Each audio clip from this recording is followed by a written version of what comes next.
When I spoke last, I talked about the importance of reading. There are two pieces of dystopian literature which are almost mirror images of each other. The first is set in a world where citizens are subjugated by an invasive surveillance system.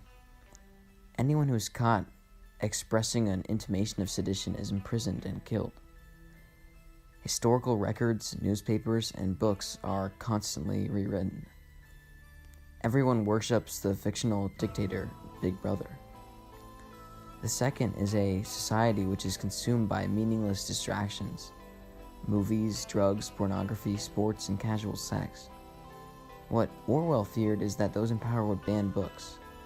What Huxley feared is that there would be no need to ban books because their lives were satiated with nothingness.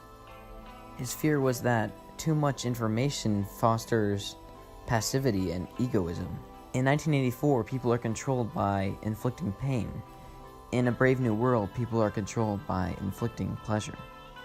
A study by the New School of New York is that reading increases one's ability to empathize, to see things from another's perspective. For my summer reading assignment, I read about Theodore Roosevelt. And the interesting thing about him is he never received an education until college. Yet he is regarded as our best read president and one of the smartest. Theodore Roosevelt was also known to be very charismatic. He had an uncanny ability to connect with and understand people. I think he was able to do this because he constantly read. Some of my favorite books are The Hobbit and the Lord of the Rings trilogy. When my dad read me The Hobbit when I was 7, I was just in awe of the characters and the world, but most importantly the themes.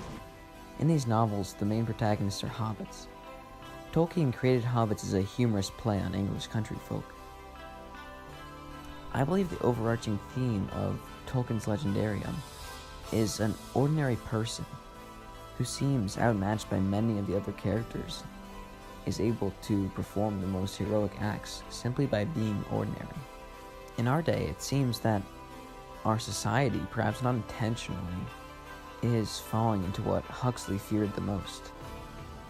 Our minds are being blunted by excess content, such as endless social media scrolling and internet surfing. However, both 1984 and A Brave New World seem to say to us is that the greatest enemy to a totalitarian government or even a totalitarian society is diversity of thought and the well-read individual. With book readership falling, how can we get more people to read books? I think people will read if they enjoy the book that they are reading. If you remember elementary school, everyone loved reading because we got to choose the books. In 4th grade, I remember just going home and immersing myself in the Harry Potter books. At that time, I loved reading. Maybe we can continue something similar in high school.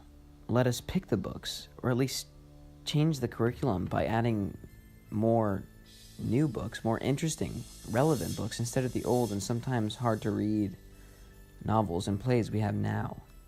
I've actually compiled a list of books which can replace the ones we use now at the high school.